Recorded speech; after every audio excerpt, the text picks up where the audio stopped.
Hey everybody, this is Modern Refugee. I wanted to do a video on some of the things that I would consider to be potential targets here in my home state of Michigan if there was some type of global hostility that would break out.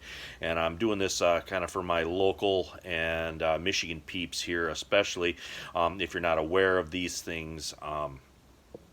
So you can kind of figure and factor that into your preparedness plans if you're in proximity to any of these places. Now, any of the stuff that I'm talking about here, none of this is kind of secret squirrel information. This is all just kind of local information, stuff that's been in the news, stuff that people generally around here know about. But I figured it was a good time to talk about this with everything that's been going on in the world. Now, Michigan doesn't have a lot of military bases, but it does have some. And the two that I consider to be probably the most significant targets to a hostile enemy would be Selfridge Air Force Base, which is a Michigan National Guard air base down in Mount Clemens, and Camp Grayling. And Camp Grayling is basically a giant training range, and they do a lot of training out of there. They do a lot of winter training out of there. And Selfridge basically the aircraft that are in Selfridge are different helicopters and different refueling tankers and A-10 warplanes. And A-10 warplanes are something that's a fairly common sight here in the skies above Michigan.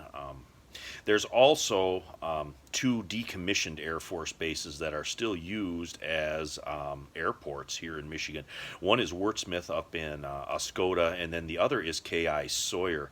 And K.I. Sawyer is actually been used multiple times for winter exercises, both with our troops here in the United States, but then also different allied countries, especially the Baltic countries, because K.I. Sawyer is located south of Marquette. It is in the middle of basically winter central up there in the Upper Peninsula.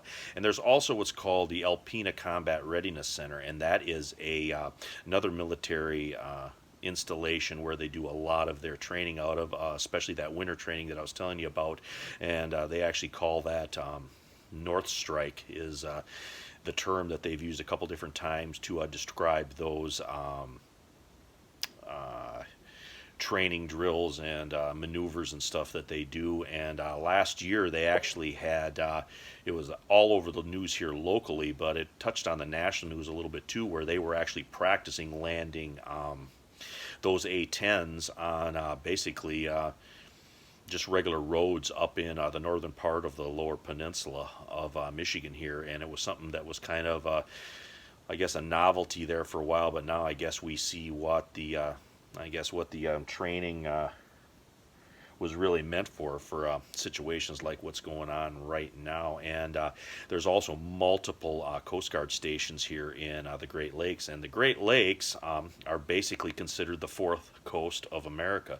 Next to the East Coast, West Coast, and the Gulf of Mexico, a lot of the goods that are produced in the Midwest and the central part of the country flow out to the greater, wider world through the Great Lakes. And there's also multiple large civilian airports that are here in Michigan too. You know, Detroit Metro being the main one that everybody talks about, but then there's also Flint Bishop. There's one in Lansing.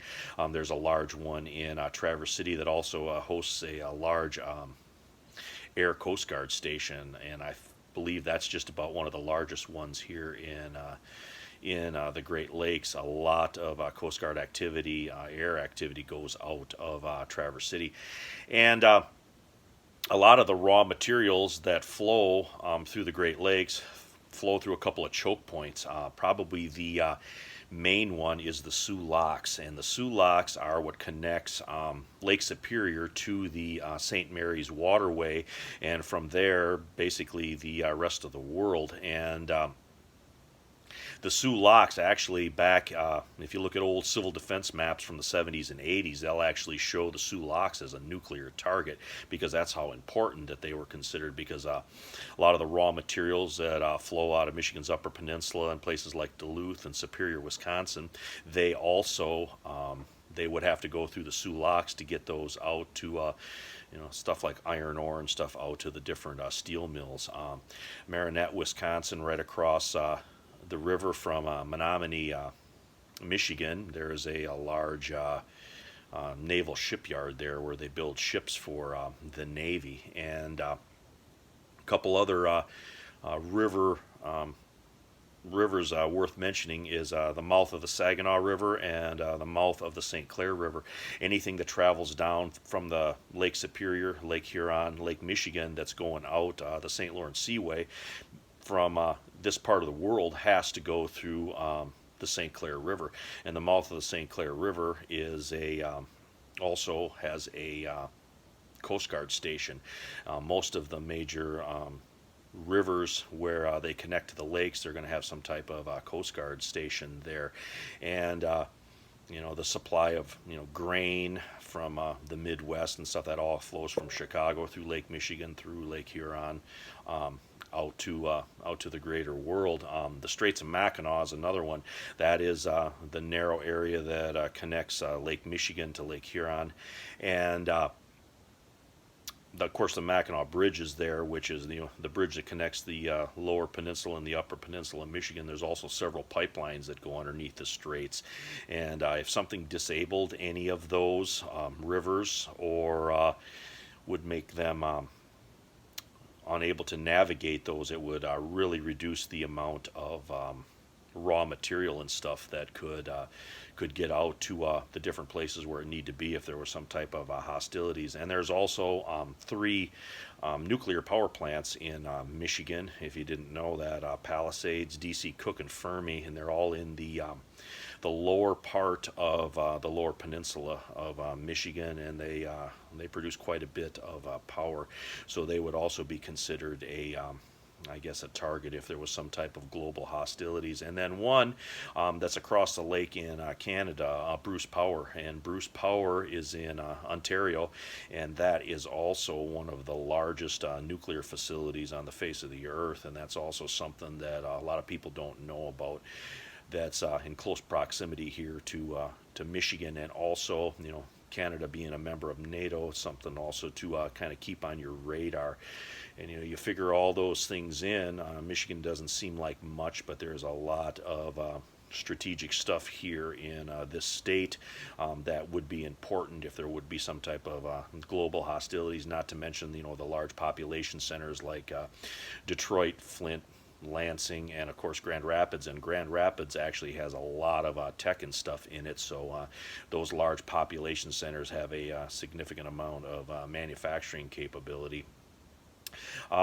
Probably they were more important, like Flint and Detroit were probably more important back in the 70s and 80s during the Cold War than they are now, but they're still very relevant. So I just wanted to mention this all. Like I said, for people that don't live in Michigan, I guess it's a good example of look at your local area, what could be considered a strategic target if something did go sideways with these hostilities that have been going on. I guess it's what you would call an area study, if you want the fancy term for it. But just to look at your own area and find out what could be a possible problem, and that's kind of why I'm bringing this out here. I just wanted the people that live here in my state and that live around the Great Lakes to be aware of some of these things, just so you can figure that all into your preparedness plan. But anyway, it's Modern Refugee. Appreciate all you guys out there. I hope you guys are doing well with everything that's going on, and you guys take care.